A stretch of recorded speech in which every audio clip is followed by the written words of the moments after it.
Hello everyone, welcome to my channel. I hope everyone is having a wonderful day. Before starting the video, please go ahead and hit the subscribe button and give this video like up.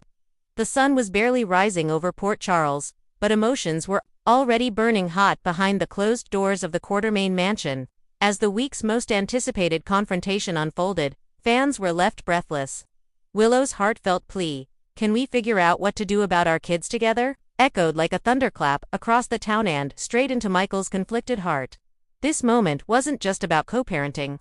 It was about shattered trust, emotional vulnerability, and whether love, no matter how battered, could find a path back through the wreckage of betrayal and confusion. Let's dive deep into what led to this powerful scene and what it means for the future of Willow, Michael, and their children. Willow's once quiet demeanor has transformed in recent weeks. Following her emotional split from Drew and her decision to temporarily step away from her children to heal, many in Port Charles questioned whether she had lost her way, but that stormy period may have just been the prelude to her resurgence.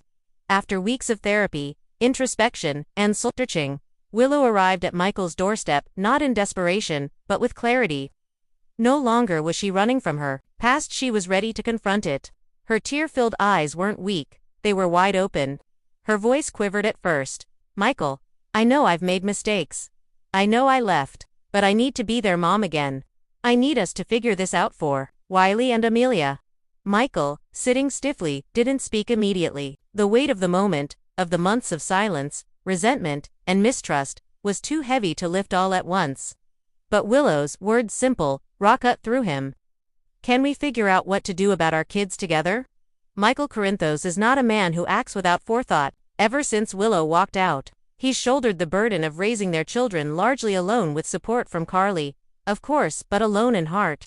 He told himself he was doing the right thing, that Willow needed space, that the kids needed stability, that his anger was justified. But the truth, he missed her. Not just the woman she was, but the mother she had once been, the one who held Amelia through sleepless nights, who helped Wiley with his reading, who painted stars on bedroom ceilings to chase away their fears. Yet when he looked at Willow now, a voice inside him whispered doubt. Could she be trusted again? Was this a fleeting moment of guilt, or the beginning of something real?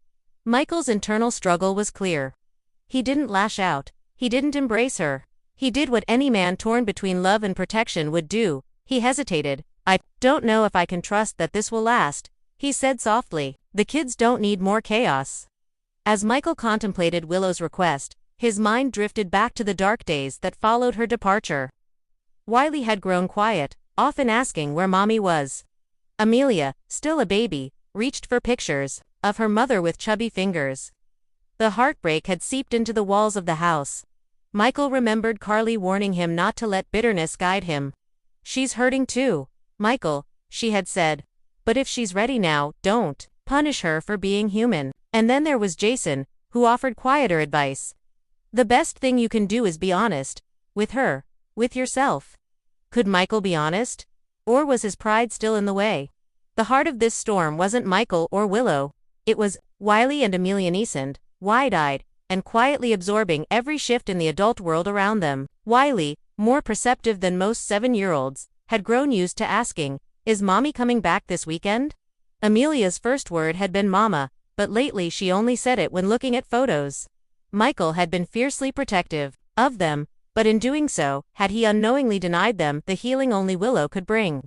That's the question Willow posed, not directly, but with her presence, her tears, her readiness to try again. As the tension in the room grew thick enough to suffocate, Willow took a breath and offered a compromise that might change everything. "I'm not asking to move back in or take over. Just let me be there. Pick them up from school. Help with dinner, start slow. Let me earn back what I lost." It was not a demand, it was a vow. Michael's shoulders, rigid with conflict, finally softened. He wasn't ready to say yes, but he wasn't ready to say no either. "I need time," he said, "and the kids, they'll need structure." "I understand," Willow replied. "You can set the rules. I just want to show up." Word of Willow's return spread quickly. Port Charles thrives on whispers, and this reunion, however tentative, sparked fierce reactions. Carly, ever the mother lion, was cautiously optimistic. She knew Willow's absence hurt Michael, but she also saw the change in her. "She's stronger now," Carly told Jocelyn. "Maybe strong enough to stay."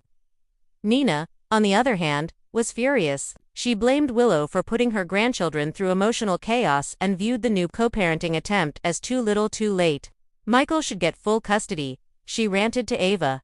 She can't be trusted. But Jason, the quiet observer, seemed more reflective. People deserve a second chance, he told Michael during a chance encounter. As long as they're willing to fight for it. The moment was quiet but monumental. It wasn't a romantic reunion, it wasn't full forgiveness, but it was the start of something that mattered more than either of them. Family. On new terms. The road ahead for Willow and Michael will not be smooth. There will be setbacks. Fears will resurface. Nina's anger could fuel a legal battle. Drew's name might still linger in painful conversations. The past isn't gone, it's part of them, but for now, in this fragile piece, something powerful is growing. A shared sense of purpose. A desire to protect the children they love, not by keeping them apart, but by slowly stitching the pieces of their family back together, even if imperfectly.